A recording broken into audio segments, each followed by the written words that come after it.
This conference will now be recorded. Spring 2020 में ये question number 5 था और 18 मार्क्स का ये क्वेश्चन पेपर में आया हुआ। हम देखते हैं कि इसमें ये ज्यादा मुश्किल क्वेश्चन नहीं था, बट आपको थोड़ी सी मुश्किल पेश आएगी सिर्फ क्योंकि प्रैक्टिस उस तरह से अभी नहीं पूरी हुई, लेकिन जैसे जैसे प्रैक्टिस होती जाएगी ये चीजें क्लियर होती जाएंगी। Following is the trial balance of CIH as on 31st December 2019। Hospital का डाटा गिवन है आपको, और जो क्वेश्चन नंबर 13 है उसमें भी हॉस्पिटल का ही डाटा गिवन है, लेकिन ये क्वेश्चन उससे काफी आसान है। बर्नवार्ड कैपिटल वर्क इन प्रोग्रेस, आपको capital work in progress given है, that is non current asset कि वार्ड बन रहा है और अभी तक इन प्रोसेस में है। कैफेटेरिया की सेल्स ट्रेडिंग अकाउंट बना लेंगे। कैश एंड बैंक बैलेंस हमारा करंट एसेट है। Donation for burn wards, burn ward के लिए जो डोनेशन हमारे पास अवेलेबल है वो है 75.1। अब क्योंकि बर्न वार्ड बन भी रहा है और उसकी डोनेशन हमारे पास जो अवेलेबल पड़ी है 75.1, एक बात याद रखें, किसी भी नॉन करंट एसेट के लिए अगर आपको डोनेशन मिले तो जितनी यूटिलाइज हो जाए तो ठीक है, बाकी नॉन करंट लायबिलिटी में पड़ी रहती है। जैसे जैसे वहां से यूटिलाइज होती जाएगी वैसे वैसे हम उसको एसेट में ऐड करते जाएंगे। फिर उसके बाद है expenses and gift for walk on diabetes day. वो कहते हैं कोई डायबिटीज डे मनाया है हॉस्पिटल के अंदर जिसके ऊपर 2.6 मिलियन एक्सपेंसेस आए। फी from patient 125, general donation 82.6। General donation को हम मोस्टली जनरल फंड में ऐड कर देते हैं, लेकिन इनकम में भी लिखने से कोई फर्क नहीं पड़ता, तो हम उसको जनरल फंड में ऐड कर देंगे, और नीचे जनरल फंड भी दिया हुआ है। कैफेटेरिया की इन्वेंट्री, मेडिसिन की इन्वेंट्री मतलब स्टॉक, और हॉस्पिटल सप्लाईज की इन्वेंट्री। अगर आप वहां ऊपर देखें तो ये आपको ट्रायल बैलेंस गिवन है, स्टेटमेंट नहीं, स्टेटमेंट ऑफ फाइनेंशियल पोजीशन नहीं गिवन, ट्रायल बैलेंस गिवन है। और बहुत सारे लोगों को पता होता है, जिन लोगों ने इंट्रोडक्शन टू अकाउंटिंग में फाइनल अकाउंट के क्वेश्चन किए हैं, कि मोस्टली जो इन्वेंट्री है वो ओपनिंग गिवन होती है ट्रायल बैलेंस के अंदर, और क्लोजिंग इन्वेंट्री गिवन होती है एडिशनल इंफॉर्मेशन के अंदर। फिर उसके बाद मेडिकल इक्विपमेंट है, उसकी डेबिट और क्रेडिट साइड पर दोनों में वैल्यू गिवन है, तो जो डेबिट साइड पर होगी दैट इज कॉस्ट, और जो क्रेडिट साइड पर होगी दैट इज अक्यूमुलेटेड डेप्रिसिएशन। जब भी किसी एसेट्स के रिलेटेड डेबिट साइड पर इंफॉर्मेशन है वो कॉस्ट होगी, और उसकी क्रेडिट साइड पर जो इंफॉर्मेशन होगी that is accumulated depreciation. Miscellaneous expense है, अदर फिक्स्ड एसेट्स, वैसे कॉस्ट बताई गई है और अक्यूमुलेटेड डेप्रिसिएशन बताई गई है। पेबल्स हैं, फिर उसके बाद परचेजेस, कैफेटेरिया की, मेडिसिन की और हॉस्पिटल सप्लाईज। रिसीवेबल्स हैं, कॉन्सेप्ट सारे वही पुराने हैं कि अगर परचेजेस से रिलेटेड पेबल का ओपनिंग क्लोजिंग गिवन होगा तो हम लेजर बना लेंगे, अगर नहीं गिवन होगा तो डायरेक्ट परचेजेस को परचेजेस कंसीडर करके क्वेश्चन कर लेंगे, क्योंकि कॉस्ट ऑफ सेल या कॉस्ट ऑफ यूज तो फाइंड करना ही करना है क्योंकि इन्वेंट्री गिवन है। फिर आपको रेंट गिवन है, रिसीवेबल पैनल कॉर्पोरेट्स से रिलेटेड चीजें गिवन है, sponsorship for walk on diabetes. फिर उसके बाद सैलरी एडमिन स्टाफ की, salary doctors and nursing staff की, शॉर्ट टर्म इन्वेस्टमेंट है हमारे पास। और यूटिलिटीज हैं। डन होगी बात।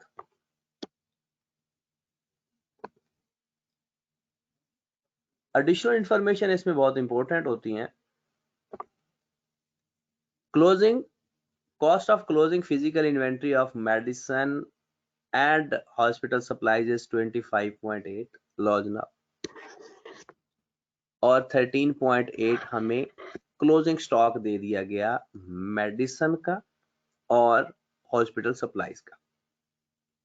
कहते हैं medicine costing 3.1 million were found to be expired. वो कहता है कि जनाब जब उसमें से 3.1 मिलियन की जो मेडिसिन है वो एक्सपायर हो गई। सिंपल, अगर आप इसको देखें तो इसकी वैल्यू 0 रह गई, और हम अपना जो क्लोजिंग स्टॉक है वो लेते होते हैं lower of cost and NRV. तो इसकी तो एनआरवी है ही 0, क्योंकि जो एक्सपायर मेडिसिन हो जाए अब वो बिकेंगे तो नहीं, तो इसकी जो नेट रिलाइजेबल वैल्यू होगी दैट इज 0 एनआरवी। तो इसलिए इस पूरे को क्लोजिंग इन्वेंट्री में से माइनस कर देंगे, क्योंकि इसको हमने रिकॉर्ड करना है 0 पे, पहले कॉस्ट पे रिकॉर्डेड है। Medicine are only used to treat the admit patients and are not sold separately. कहते हैं year and physical count of cafeteria inventory को नॉट टेक प्लेस। कहते हैं कि जो कैफेटेरिया का क्लोजिंग स्टॉक है उसके बारे में नहीं पता, लेकिन उसने एक और हिंट दे दिया, goods are sold in cafeteria at gross profit margin 25% of sales. इस इंफॉर्मेशन से हमें आइडिया हो जाएगा कि हमें किस तरह से क्लोजिंग स्टॉक फाइंड करना है, क्योंकि इस क्वेश्चन के अंदर सेल्स भी गिवन है। इसके साथ हम फाइंड कर लेंगे ग्रॉस प्रॉफिट, और फिर बैलेंसिंग फिगर बैलेंस करके फाइंड कर लेंगे क्लोजिंग स्टॉक। रेंट आउटस्टैंडिंग मतलब पेएबल है 1.4 मिलियन। इसका मतलब है जिस इनकम या एक्सपेंस का ब्रोडाउन या कैरी डाउन गिवन होता है एक्रूड या प्रीपेड का, उसका हम लेजर बनाते हैं, तो ये रेंट आउटस्टैंडिंग का भी लेजर बन जाएगा। 15% salaries and 10% rent are related to cafeteria, related expense आ गया ट्रेडिंग अकाउंट से। Hospital facilities of rupees 48.6 million were provided free of charge to the patient। कहता है hospital facilities 48.6 million were provided free of charge to the patient. ये सीधा सीधा हमारे expenses होते हैं। Walk on diabetes day was organized in December 2019, मतलब इसी महीने की बात हो रही है, हमारे साल के आखिरी महीने की। Expenses relating to the event amounting 1.2 million were outstanding and unrecorded। एक अभी हमने पे नहीं की है, दूसरा अभी तक ये रिकॉर्डेड भी नहीं है, तो लायबिलिटी में भी आ जाएगा और एक्सपेंसेस में भी हम लिख देंगे। फिर उसके बाद medical equipment having fair value 36.8 million were received as donation. These have been brought into the use but have not been recorded in the books। कहते हैं इसको इस्तेमाल कर रहे हैं लेकिन बुक्स के अंदर अभी तक इसको नहीं लिखा, तो लिख लेंगे हम बुक्स के अंदर इसको। एक तो इनकम में चला जाएगा, दूसरा हमारे एसेट्स में आ जाएगा, क्योंकि डोनेशन में मिला है तो मेडिकल इक्विपमेंट डेबिट हो जाएगा और डोनेशन इनकम क्रेडिट हो जाएगा। Depreciation is charged on reducing balance method at 15% per annum। Done होगी बात। चले जनाब बिस्मिल्लाह करते हैं। जो जो चीजें इंफॉर्मेशन हमें गिवन है पहले वो लिख लेते हैं, और उसके बाद वर्किंग करते जाएंगे जिस जिस चीज की वर्किंग की जरूरत है। चले जी, सबसे पहले फॉर्मेट तो आपने बनाए लेना है। हम यहां से स्टार्ट कर देते हैं इनकम से।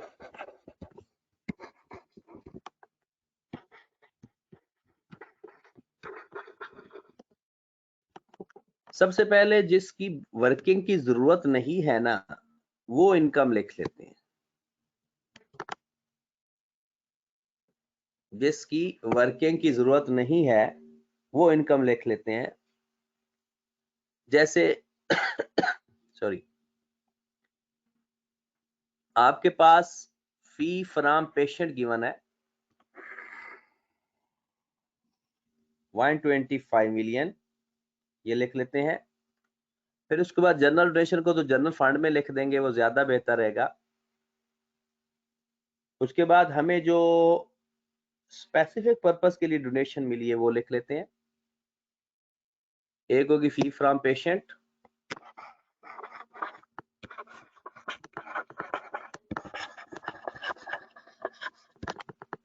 $125 मिलियन।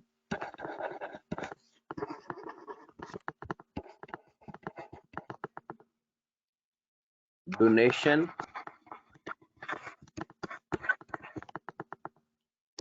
नीचे जो मेडिकल इक्विपमेंट हमें डोनेशन के तौर पे मिला है उसकी वैल्यू क्या है? जो मेडिकल इक्विपमेंट हमें डोनेशन के तौर पे मिला है दैट इज 36.8।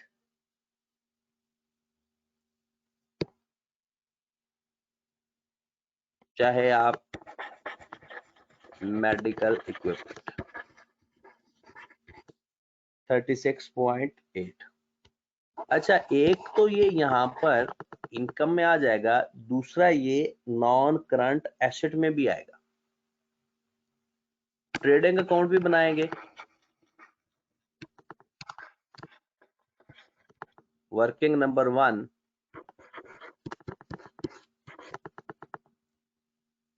चले मेरे भाई ट्रेडिंग अकाउंट पे चलते हैं।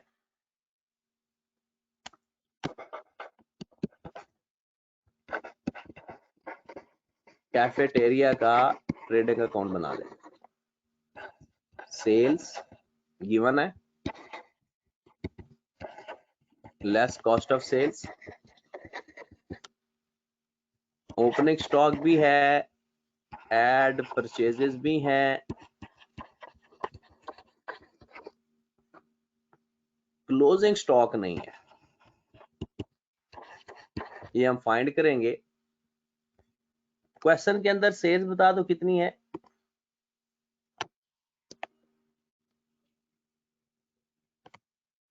$24.4।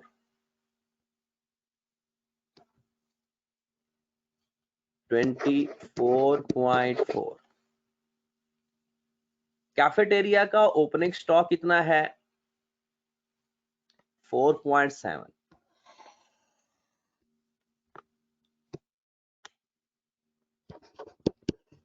कैफेटेरिया का परचेजेस कितना है? कैफेटेरिया परचेजेस, ये वैल्यू दी जी। आपको याद होगा हमने परचेजेस के बारे में कुछ और भी बातें की हुई हैं कि अगर परचेजेस से रिलेटेड, कैफेटेरिया से related opening closing balance given होगा क्रेडिटर्स का, कैफेटेरिया के क्रेडिटर्स का, तो लेजर बनाकर परचेजेस फाइंड करेंगे। अगर उसका ओपनिंग क्लोजिंग बैलेंस गिवन नहीं होगा तो डायरेक्ट अमाउंट उसको परचेजेस में लिख देंगे। ये बात आपको याद होगी। अब इस क्वेश्चन के अंदर उसने किसी जगह ये एक पेबल्स गिवन तो है यहाँ पे, लेकिन ये इसने ये नहीं बताया कि ये कैफेटेरिया के हैं, मेडिसिन के हैं, हॉस्पिटल सप्लाईज के हैं, किस चीज के हैं।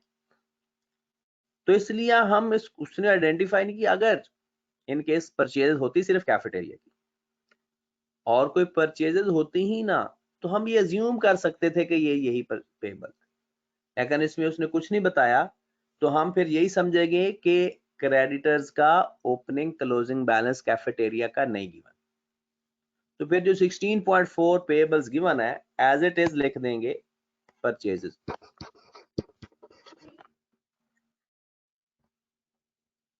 क्लोजिंग गिवन ही नहीं है, कोई बात नहीं,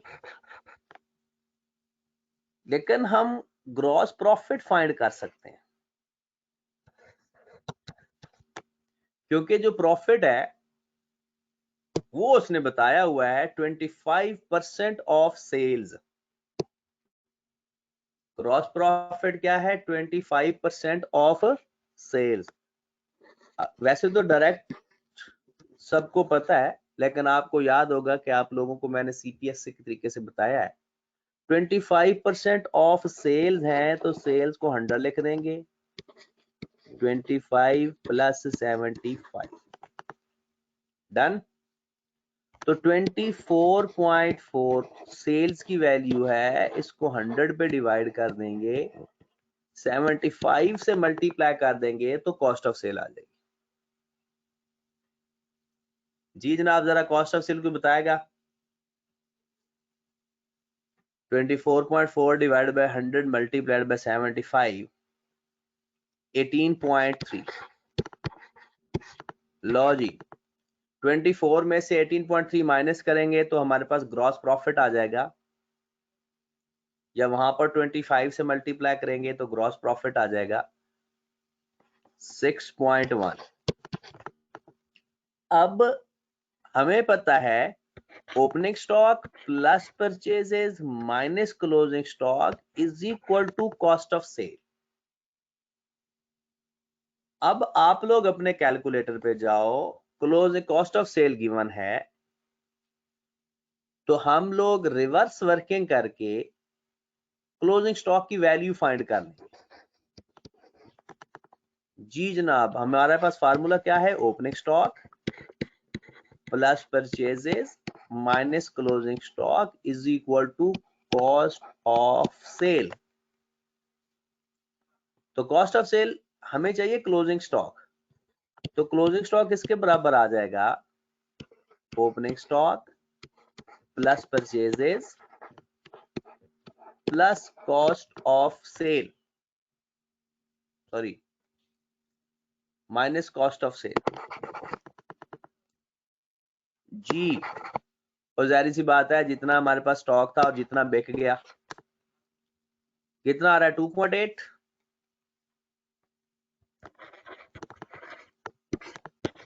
लो जी, वर्किंग भी पूरी हो गई और हमारे पास क्लोजिंग स्टॉक भी आ गया। डन। ये सारी मैथमेटिकल कैलकुलेशन है, ये तो मैं थोड़ा सा बल्कि ज्यादा मुश्किल तरीके से बता देता हूँ समझाने की खातिर, जो जिस पे ज्यादा टाइम लगता है। अदरवाइज आप डायरेक्ट चीजें देख सकते हैं, जैसे आप इसका डायरेक्ट 25% लेकर यहाँ पर लिख देते और इसका डिफरेंस यहाँ पर लिख देते, डायरेक्ट आप कर सकते हो। अब इसमें लेस कर देंगे अदर रिलेटेड एक्सपेंसेस।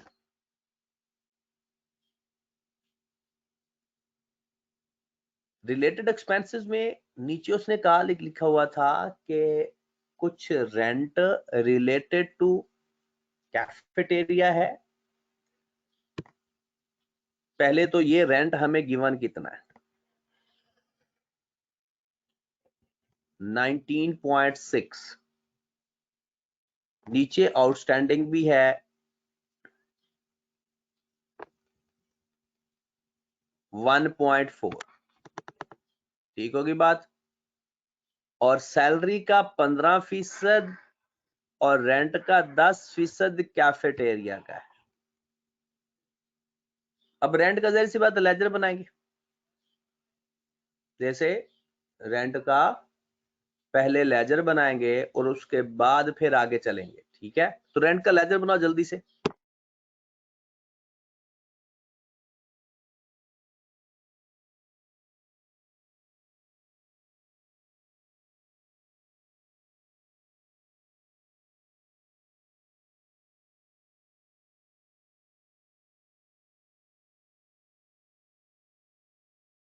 हाँ जी जनाब, तो एक बात यहां पर देख लेते हैं, रेंट का चाहे लेजर बना लो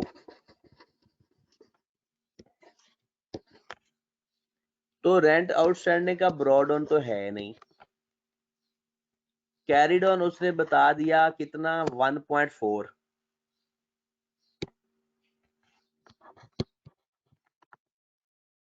और ट्रायल बैलेंस में यहाँ पर याद रखें, अगर क्वेश्चन के अंदर हमें ट्रायल बैलेंस गिवन है, जो ट्रायल बैलेंस में अमाउंट होती है वो हम समझते हैं कि ये पेड है।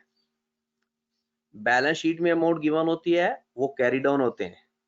ट्रायल बैलेंस में अमाउंट गिवन होती है वो कुछ चीजों के कैरी डाउन होते हैं और कुछ चीजें हमें जैसे रेंट पे गिवन है और उसमें से 1.4 आउटस्टैंडिंग है। ठीक है, तो आपके पास जो ट्रायल बैलेंस में रेंट गिवन है वो है 19.6, क्लोज कर देंगे। इनकम एंड एक्सपेंडिचर में आ जाएगा कि कितना रेंट इनकम एंड एक्सपेंडिचर में एक्चुअल में आता है, 21। इस 21 का 10% कैफेटेरिया का है, 90% अदर है। 10% कैफेटेरिया का है और 90% अदर है। तो हम लिख लेते हैं, इसका 10% आ जाएगा 2.1, रेंट 2.1, सैलरी 15% है। सैलरी का क्या ओपनिंग क्लोजिंग बैलेंस गिवन है या डायरेक्ट सैलरी का? जी जनाब, सैलरीज का 15% है। ये सैलरी आपकी स्टाफ की है, इसका 15% यहां से निकाल के कैफेटेरिया में लिख दें। तो ले लें जरा 24 का 15%, 3.6। लो जनाब, ट्रेडिंग अकाउंट का हमारे पास प्रॉफिट आया।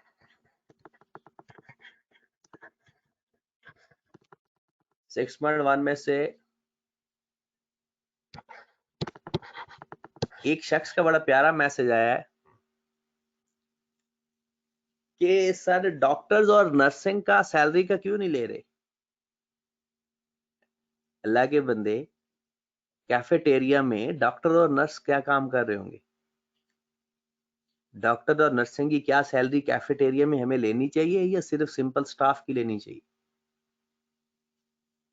कुछ चीजें हमने इस तरह से जज करनी है।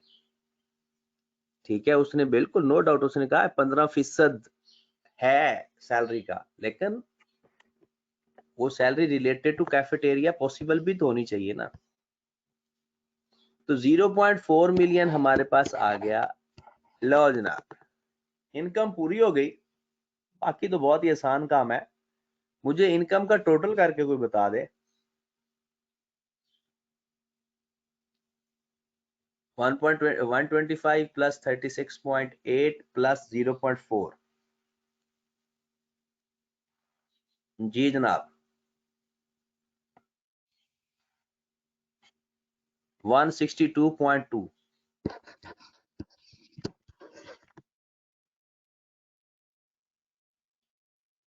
एक शख्स ने कोई और आंसर बताया है, लगता है वो आंसर देखकर बता रहा है। आई कैप के सोल्यूशन के अंदर जर्नल फंड इनकम में ऐड किया हुआ है, जो जर्नल डोनेशन मिली है, लेकिन हमने जर्नल डोनेशन को जर्नल फंड में जाकर ऐड करना है। ओके की बात। और मैंने पहले भी कहा था कि आप कोशिश किया करो कि सोल्यूशन के बगैर इसको समझोगे तो ये पेपर में क्वेश्चन होगा। मुश्किल जरूर आएगी क्योंकि हमने इंट्रोडक्शन टू अकाउंटिंग का फाइनल अकाउंट नहीं पढ़ा था, इसलिए मुश्किल आ रही है ये। लेकिन इस मुश्किल का हरगिज ये मतलब नहीं कि आप लोग सोल्यूशन को देखकर इसकी प्रैक्टिस करें। तो ये बहुत वर्स्ट तरीका होता है अकाउंटिंग की प्रैक्टिस करने का। थोड़ी सी मुश्किल झील लें, फिर बाद में जब एक दफा इसके ट्रैक पे आ जाओगे तो किसी भी किस्म का क्वेश्चन का कोशिश ये करोगे कि स्टार्ट भी हो जाएगा और इसका एंड भी हो जाएगा। लेकिन अगर आप अभी से सोल्यूशन देखना शुरू कर दोगे तो फिर बहुत मुश्किल है कि पेपर में ये क्वेश्चन कंप्लीट हो पाए। इसलिए मैं आपको सोल्यूशन भी प्रोवाइड नहीं करता और कोशिश करता हूं कि कुछ चीजें, क्योंकि आई कैप का जो आंसर होता है ना वो सजेस्टेड होता है। सजेस्टेड का मतलब कि ये इस तरह से भी हो सकता है और कोई और भी तरीका इसका है। इसलिए हम कोशिश करेंगे कि उसको जो प्रॉपर रूल्स के तहत है उस हिसाब से करें। एक्सपेंडिचर्स पे आ जाए जी मेरे भाई। एक्सपेंडिचर्स में सबसे पहले सीक्वेंस के हिसाब से शुरू हो जाते हैं। सीक्वेंस का सबसे बड़ा फायदा ये होता है कि एक्सपेंसेस पे बंदा भूलता नहीं है। जो नीचे एक्सपेंसेस गिवन है वो एक्सपेंसेस हम यानी एडिशनल इंफॉर्मेशन में प्लस करने हैं या माइनस करने हैं वो भी करते जाएंगे। सबसे पहले business ward, cafeteria sales, cash and bank balance, donation, expenses and gift for walk on diabetes day. Diabetes day के जहां जहां एक्सपेंसेस पड़े हैं उनको प्लस या माइनस कर दो, राइट। और अगर उससे रिलेटेड कोई आपको पैसे पूसे मिले हैं तो उसको नेट कर लो। तो सबसे पहले हमारे पास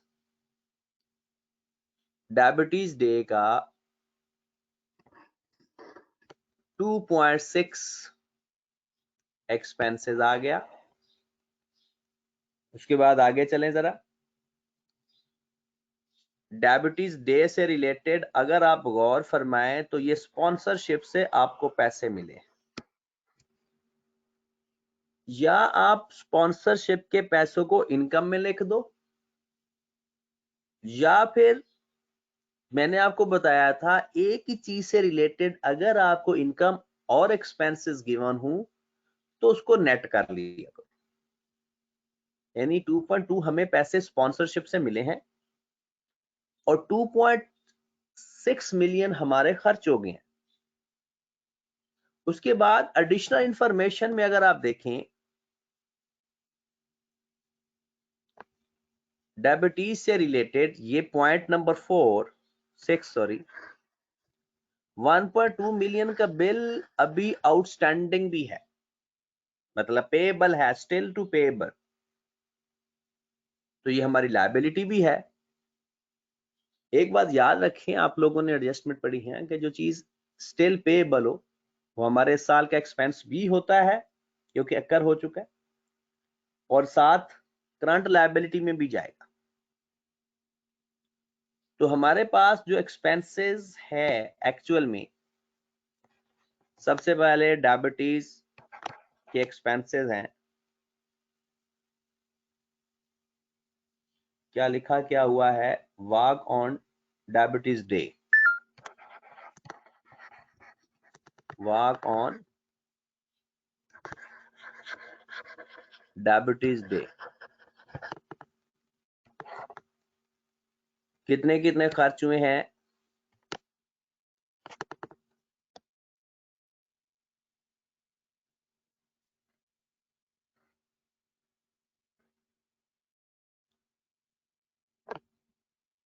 $2.6 मिलियन एक plus 1.2 million still to payable है, माइनस 2.2 जो पैसे हमें स्पॉन्सरशिप के जरिए मिल गए। तो नेट करके अगर पॉजिटिव आएगा यानी इनकम ज्यादा होती तो इनकम में लिख देते, एक्सपेंस ज्यादा हो तो एक्सपेंस में लिख देते। इसमें से ये अभी पे भी करना है।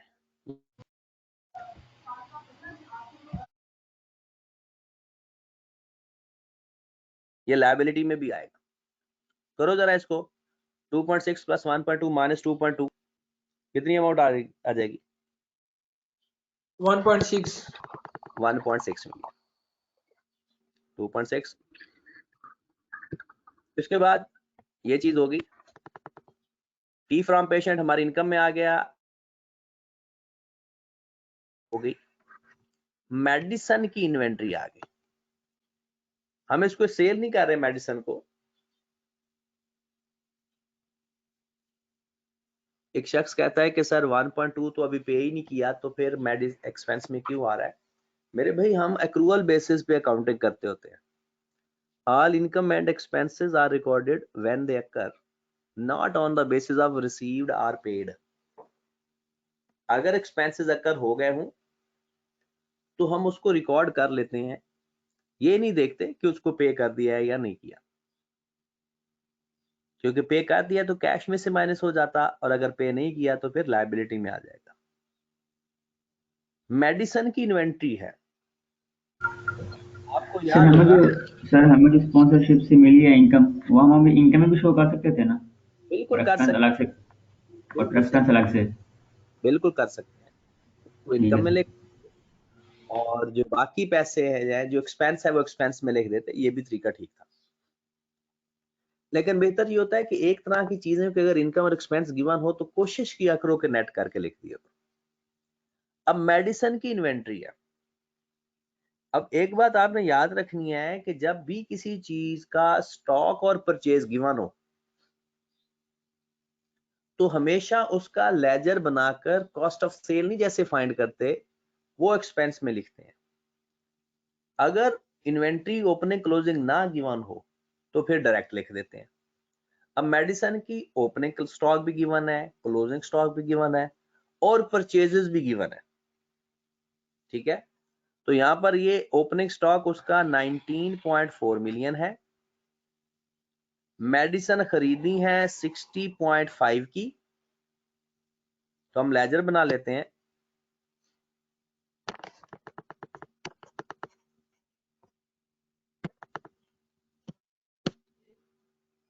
हाँ जी जनाब, लेजर बना लेते हैं मेडिसिन के स्टॉक। सर इस फाइंड करनी है हमने बैलेंस कि इस्तेमाल कितनी होगी है मेडिसिन। ब्रॉड ऑन साल के शुरू में मेडिसिन कितनी अवेलेबल थी, 19.4। परचेज कितनी कर ली, परचेज करने से मुराद ये हुआ कि पहले जो पड़ी थी और 60.5 मिलियन की हमने मजीद खरीदी, ये टोटल अवेलेबल थी। कैरिड ऑन, कैरिड ऑन नीचे जरा आए, एडिशनल इंफॉर्मेशन में अवेलेबल है।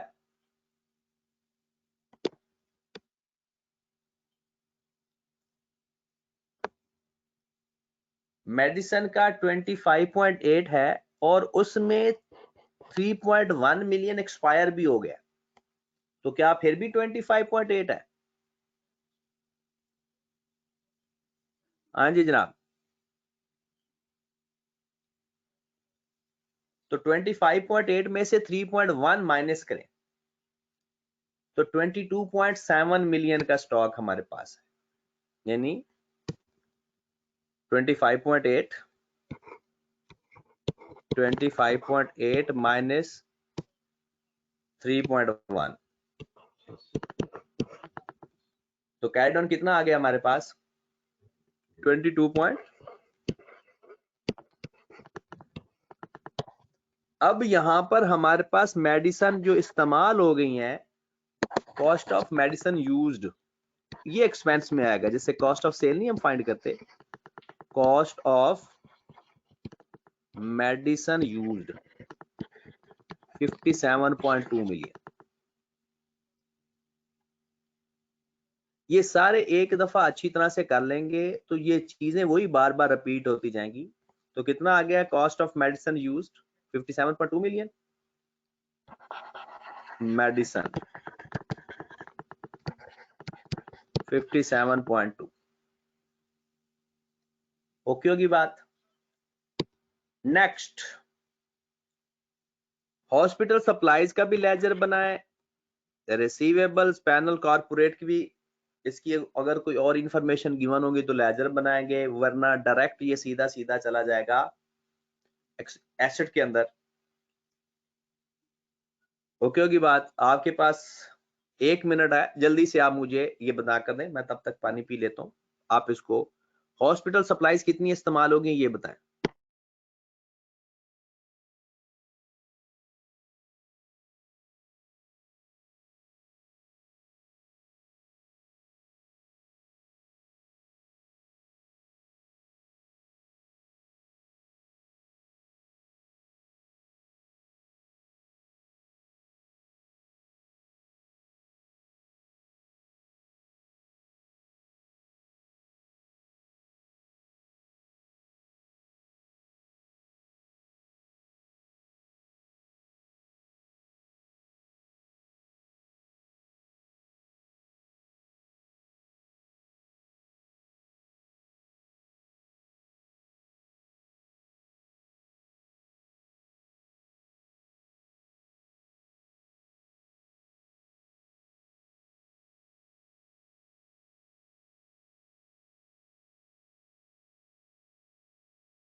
जी मेरे भाई,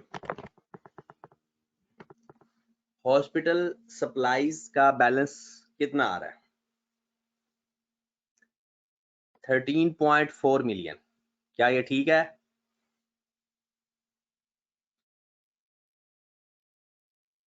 $13.4 मिलियन ही है या किसी का कुछ चेंज आ रहा है? यही है सर। ओके, 13.4 ही आ रहा है। हम अगर इधर ही छोटा सा एक लेजर बना लें, इसका जो स्टॉक का ओपनिंग बैलेंस है वो गिवन है, ये परचेजेस हैं सॉरी, और ओपनिंग बैलेंस ये गिवन है हॉस्पिटल सप्लाईज का 8.5, परचेजेस हो गया 18.7 और क्लोजिंग पड़ा हुआ है 13.8। ओके, तो 8 प्लस तो जो यहां पर आ जाएगा यूज्ड, जो डिफरेंस होगा वो क्या आ जाएगा? यूज्ड। दैट इज 13.4 का है या 13.7 का है?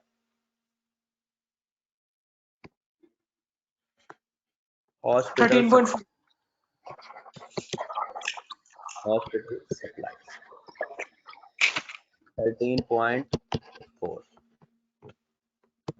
डन होगी बात। उसके बाद मेडिकल इक्विपमेंट की डेप्रिसिएशन वो एंड पे करते हैं, क्योंकि एक्सपेंस में तो उसकी डेप्रिसिएशन आएगी। मिसलीनियस एक्सपेंस आपको गिवन है 8.5 मिलियन के, ये लिख लो 8.5 मिलियन मिसलीनियस एक्सपेंस 8.5 मिलियन।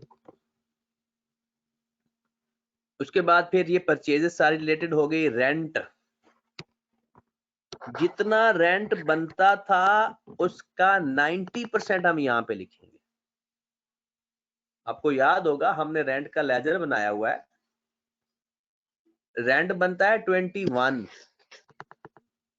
21 का हम 90% लेंगे, तो लो जरा 90% 21 का। सर 90 18 के 75 75 कहां पर है? 25 21 का 15 90%। सर जी, जो सैलरी वगैरह दी है और 10% ये जो दी है। बट पहले रेंट तो लिख ले। सर रेंट का ही कह रहा हूँ सर। हाँ तो रेंट लिखोगे ना पहले तो, क्योंकि 10% आपने लिख दिया उसको वहां पे कैफेटेरिया में।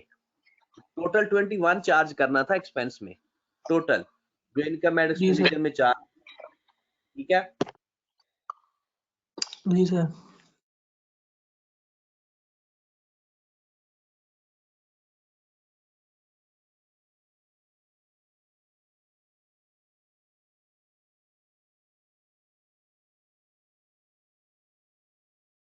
हाँ जी जनाब। रेंट के बाद हमारे पास आ जाएगा, सीक्वेंस के हिसाब से चलते जाएंगे। स्पॉन्सरशिप हो गया, एडमिन, इसकी जो सैलरी है, स्टाफ की सैलरी, उसका लेंगे 85%, क्योंकि 15% वहां पर लिख दिया। डॉक्टर और नर्सिंग स्टाफ का सारा एक्सपेंस इधर ही आ जाएगा। ओके होगी बात? चले जनाब, सैलरी स्टाफ, उसका आप मुझे बता दो 85% कितना आता है? स्टाफ की सैलरी का 85% कितना आता है? 20.4। फिर सैलरी है डॉक्टर्स और नर्सिंग स्टाफ की,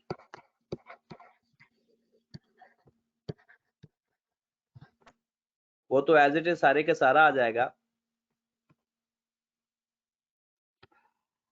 क्योंकि इसकी नीचे एडजस्टमेंट भी नहीं है। 38.2। डन होगी बात? सर ये उसके बाद 20.4 कहाँ से? 20.4 ये 24 था ना, 15% Yes, sir. सैलरी का या कैफेटेरिया में, बाकी के जी सर, एक्सपेंस। ठीक हो गया सर। उसके बाद आ जाओ यूटिलिटीज एक्सपेंसेस गिवन है नीचे। शॉर्ट टर्म इन्वेस्टमेंट हमारा करंट एसेट होता है 12.4।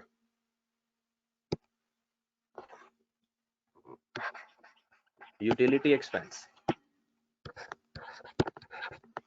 उसके बाद आ जाओ डेप्रिसिएशन पे। डेप्रिसिएशन का वही तरीका है, क्योंकि कुछ एसेट खरीदे भी है, जो डोनेशन के तौर पर एसेट मिला है वो भी डेप्रिशिएट होगा, और जो ऑलरेडी एसेट्स पड़े हुए हैं हमारे पास वो भी डेप्रिशिएट होंगे। और डेप्रिसिएशन का जो क्या हुआ, हॉस्पिटल फैसिलिटी जो उसने फ्री दी है, वो सर्विस दी है 48.6, ये 5 नंबर। डेप्रिसिएशन है जनाब रिड्यूसिंग बैलेंस मेथड पे है और 15% है। लो जनाब, उसने रिड्यूसिंग बैलेंस मेथड के ऊपर पूछ ली डेप्रिसिएशन, तो मैं तो कहता हूँ इधर ही फाइंड कर लेते हैं।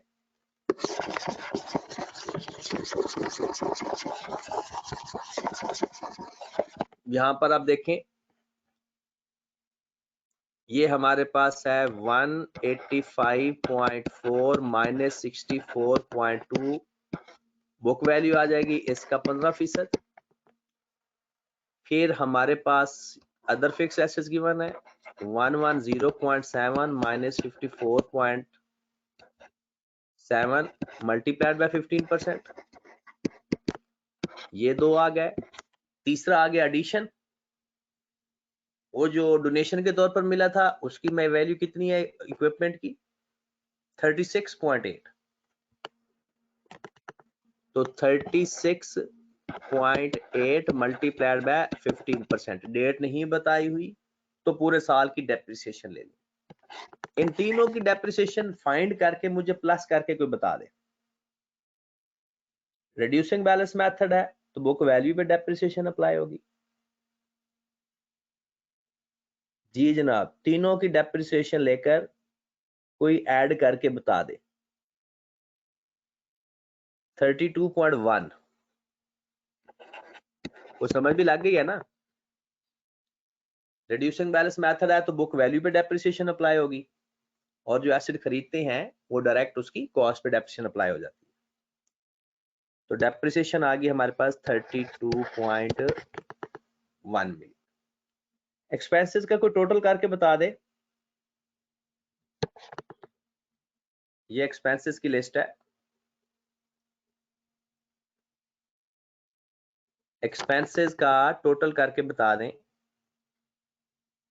सर हॉस्पिटल फैसिलिटीज नहीं आएगा बीच में? कौन सी हॉस्पिटल, सप्लाईज या फैसिलिटीज? फैसिलिटी सर जी, जो उसने फ्री की है। कहाँ पे है? सर ये 5 नंबर एडजस्टमेंट है। 5वीं एडजस्टमेंट कहते हैं hospital facilities 48.6 million were provided free of charges to the patient. बिल्कुल आएगा, ये भी एक्सपेंसेस में आएगा।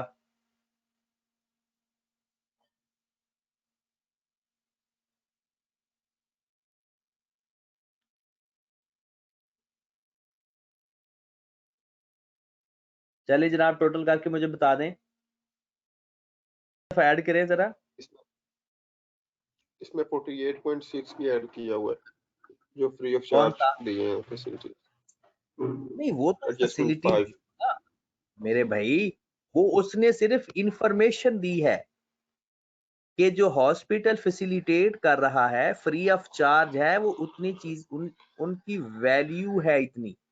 जैसे उसमें मेडिसिन भी हो सकती हैं, हॉस्पिटल सप्लाईज भी हो सकती हैं, और भी काफी सारी चीजें हो सकती हैं। तो अगर हम उसको दोबारा चार्ज कर देंगे, वो तो पहले भी फ्री ऑफ मेडिसिन है, वो हम फ्री दे रहे हैं। कोई और सप्लाईज है वो हम फ्री दे रहे हैं, उसके बदले हमने पैसे नहीं लिए। अगर आप गौर फरमाओ ना, मेडिसिन के बदले या ऑफिस सप्लाईज को हम सेल नहीं कर रहे, वो फैसिलिटीज दे रहे हैं। वो उसने उसके बारे में इंफॉर्मेशन दी है बस, कि हॉस्पिटल की जो सहूलतें हैं वो 48.6 million were provided free of charge to the patient. तो ये एक्सपेंसेस के बारे में वो सिर्फ इंफॉर्मेशन हमें दे रहा है, और ये एक्चुअल में जो एक्सपेंसेस इनकर्ड हुए हैं वो ऊपर अवेलेबल है, मेडिसिन के नाम से, हॉस्पिटल सप्लाईज के नाम से, डायबिटीज डे के नाम से, ये उनके अंदर कवर हो रहा है, सिर्फ ये इंफॉर्मेशन है, ठीक है।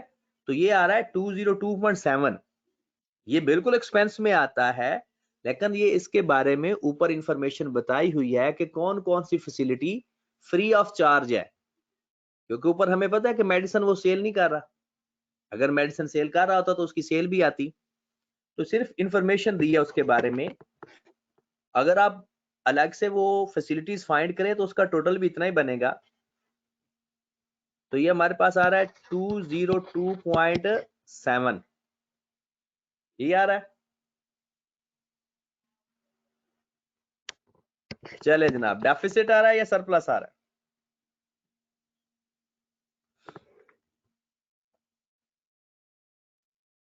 डेफिसिट आ रहा है या सरप्लस आ रहा है? Expenses, excess of expenditure over income, कितना डिफरेंस है मेरे भाई?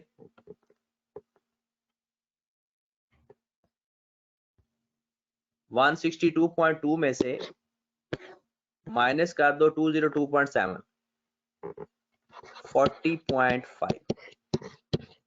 अच्छा, कुछ लोग क्योंकि सॉल्यूशन वगैरह देखते हो, क्या सॉल्यूशन है? 48.6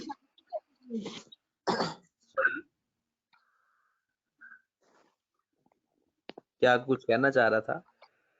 और 48.6 था फैसिलिटीज वाला। तू पहले किधर था जब मैं बता रहा था? और वो मेरा नेट चला गया था। वो फैसिलिटीज के बारे में बट इंफॉर्मेशन बताई हुई है। इंफॉर्मेशन मतलब कि मेडिसिन वगैरह और सप्लाईज वगैरह जो हम फ्री दे रहे हैं ना, वो कहते हैं इतने की फैसिलिटीज फ्री दे रहे हैं, वो उसके अंदर कवर था, क्योंकि जो जो हमने मेडिसिन के नाम हुई है वो सारी उसमें कवर होती है। अच्छा, जो आई कैप का रजिस्टर्ड होगा वहां पर ये यहाँ पर सरप्लस आ रहा होगा, उसकी वजह क्योंकि आई कैप ने जर्नल डोनेशन को इनकम में लिखा हुआ है, सिर्फ इस वजह से, ठीक है। हमारा आंसर टैली करेगा, सिर्फ ये सरप्लस या लॉस आने की वजह सिर्फ ये है कि उसने जनरल डोनेशन को इनकम में लिखा हुआ। आ जाए जनाब, अब स्टेटमेंट ऑफ फाइनेंशियल पोजीशन बना लेते हैं। नाम वगैरह आप लिख लेना, हम डायरेक्ट क्वेश्चन करने पे जाते हैं। सबसे पहले नॉन करंट एसेट्स की लिस्ट लिखते हैं। नॉन करंट एसेट्स, जी मेरे भाई, नॉन करंट एसेट्स आपके पास अवेलेबल है।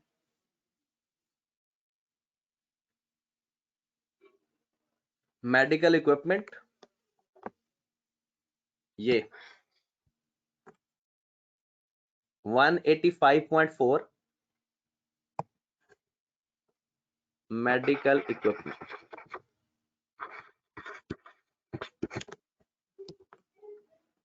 185.4 85.4 प्लस वो जो डोनेशन में मिला था वो कितने का था? 36.8 माइनस अक्यूमुलेटेड डेप्रिसिएशन 64.2 पहले की अवेलेबल है, 64.2 प्लस मुझे बताएं 185 और 36.4 की डेप्रिसिएशन कितनी आई थी इस साल? वो 15% के हिसाब से जो आपने डेप्रिसिएशन फाइंड की है, मुझे इसकी डेप्रिसिएशन और इसकी डेप्रिसिएशन प्लस करके बता दें। 23.7, इन दोनों की डेप्रिसिएशन जो इस साल की आई है 23.7। लो जनाब, जब हम एसओएफपी में वैल्यू लिखते हैं ना, कॉस्ट माइनस अक्यूमुलेटेड डेप्रिसिएशन करके लिखते हैं, cost minus accumulated depreciation. Amount बता दें। 134.3। अदर फिक्स्ड एसेट्स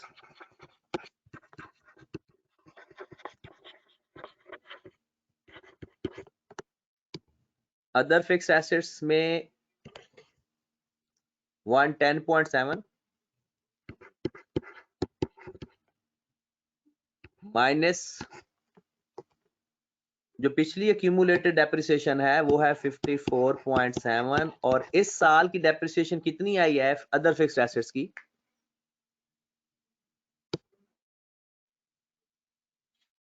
मतलब सिर्फ ये बतानी है 8.4।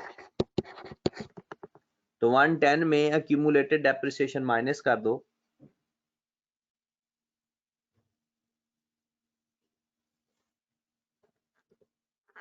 $47.6।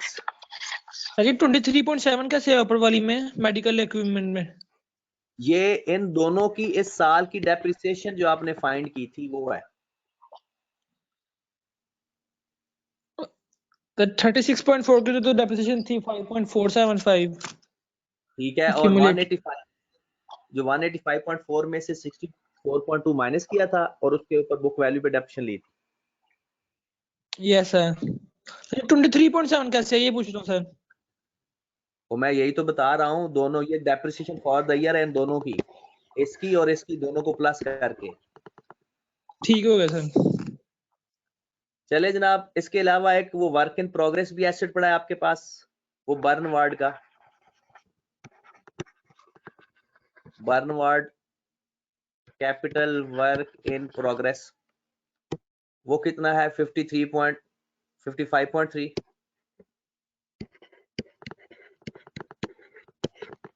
और कोई नॉन करंट एसेट है तो बताएं।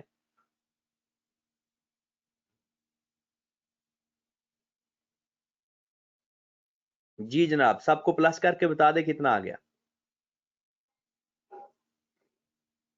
237.2 237.